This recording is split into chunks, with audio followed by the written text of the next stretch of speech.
So guys, logo nोंथांमोन दा आङो गुवाहाटीयाव दङ मोनसे हटेलाव दङ नाइट स्टे खालामदों एन्ड प्लास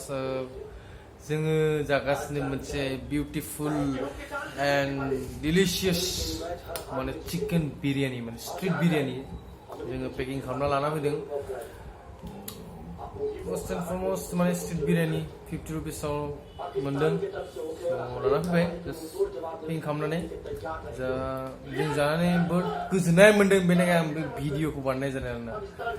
नोंथांमोना नायनो हागोन नै बिरियानी अबस्थाखौ 50 रुपिसनि बिरियानी दावदै दैसे आरो प्लास नैबे मोनसे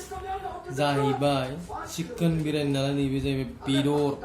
जोंनि बेसेबा गिदिर बेदर दरसे होदों नै लोगो नोंथांमोन नै बेदर जानो हायो जों सिन्था गैया आरो लुगैबावनो वाव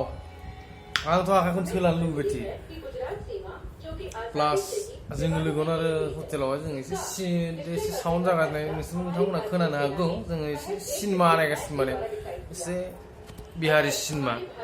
नायनानै जों एसे गोजोननाय लादों आरोना बिरियानी जायै जायै नायगासिनो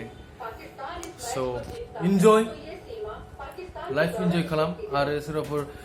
माबाफोर बुंनो गोसोबा अबाव मोननाय बे बिरियानीखौ 50 रुपिसनि ओरैबायदि टेस्टि स' बेफोरखौ आं डिटेल्सखौ होनो हागोन स' ट्राइ खालामसै नै खेबसेबाव आरो जाना नायनोसै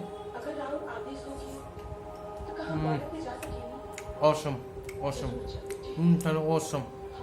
गुदुं गुदुं आरो प्लास रोसि हरफायो बिसोरो चिकेन कारनि ग्रेभि वाव so tasty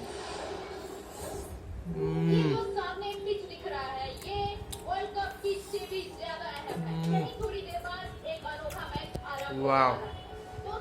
perfect biryani awesome बरिया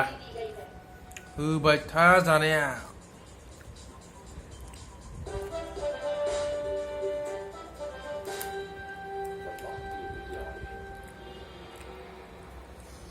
मीडिया वाले तो हम लोग का सारा प्लान चौपट कर देंगे लुगैदों नामा लोगोफोर मस्त